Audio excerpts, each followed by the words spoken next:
directeur exécutif financement et pilotage du réseau, c'est pour Anne Guérin. Et sur l'innovation, c'est Paul-François Fournier.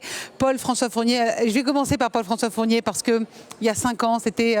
il y a 5 ans, 6 ans maintenant, de Big Six, oui, 2015. Et ouais.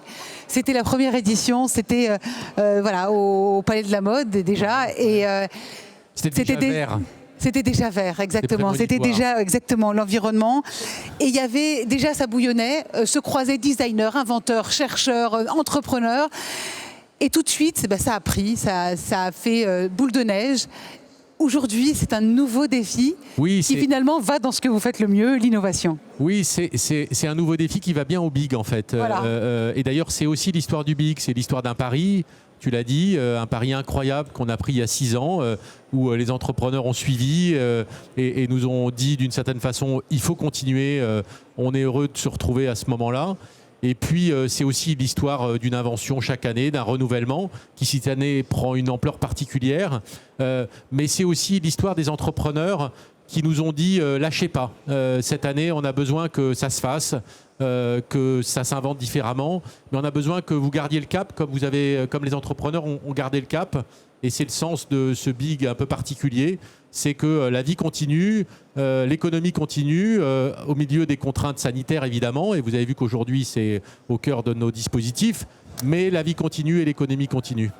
Alors justement, on a l'impression que c'est ça aussi. Anne Guérin, vous l'avez beaucoup travaillé aussi. Il a fallu s'adapter ces derniers jours à cette version digitale. Qu'est-ce que c'est? C'est véritablement faire fuir la morosité, creuser dans l'optimisme pour cette rencontre? Tout à fait. Tout à fait. En fait, c'est quand même le job du réseau toute l'année, ça. Ouais. Toute l'année, c'est accompagner les entrepreneurs, infuser de l'optimisme, rendre possible les projets des entrepreneurs qui viennent nous voir.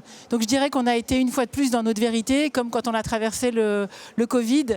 Le réseau est au service de la croissance des entreprises et donc au service de l'optimisme.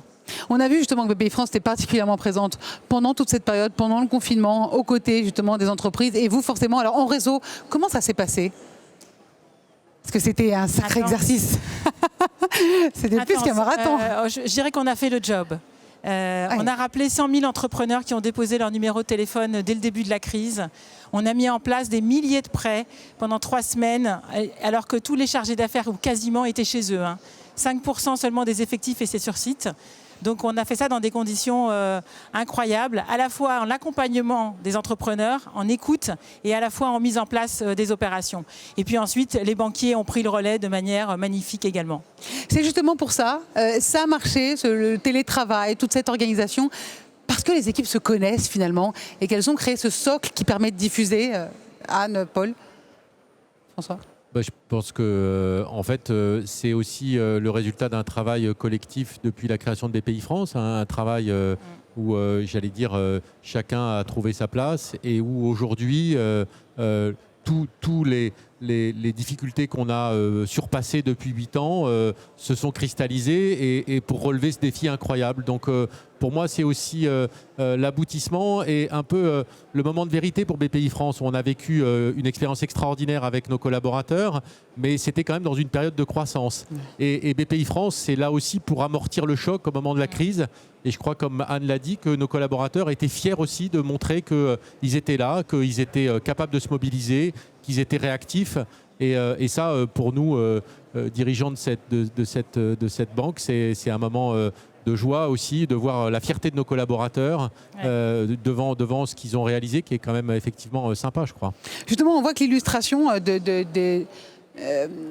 de la dynamique de Bpifrance et du Big 2020, c'est justement déployer des ambitions avec ce terme ensemble, avec un S. C'est ça, c'est véritablement ce que vous vivez au quotidien ? Tout à fait. Comme le disait Paul, je pense qu'on a pu éprouver les valeurs de confiance, de responsabilité qu'ont nos collaborateurs. On a toujours managé dans la confiance et dans la liberté. Et dans les moments de crise, quand un collaborateur est tout seul chez lui, c'est là que se révèle la justesse et la profondeur de ses valeurs. Et je pense qu'on a pu l'éprouver dans ces moments-là, que notre management, il a fonctionné. Il a fonctionné parce que nos collaborateurs étaient responsables et autonomes. Donc voilà, je voudrais vraiment adresser un grand message de merci et de fierté à l'égard de tous les collaborateurs de BPI France qui ont été vraiment là, à ce moment-là, pour servir l'avenir et servir les entrepreneurs. On sent votre émotion, c'est très beau et justement ce sera le mot de la fin, enfin cette première fin pour lancer le début du Bang. Merci Paul-François Fournier, merci Anne Guérin. Merci. Vous l'avez fait avec de très beau coq vert, c'est ça? Oui, le coq de la transition des entreprises. Mais oui, transition énergétique, j'imagine. Il est très beau. Il est aussi là-haut, pour ceux qui pourront le voir, on peut le voir grâce aux caméras. C'est l'un des avantages du digital. Merci à tous les deux. Merci beaucoup.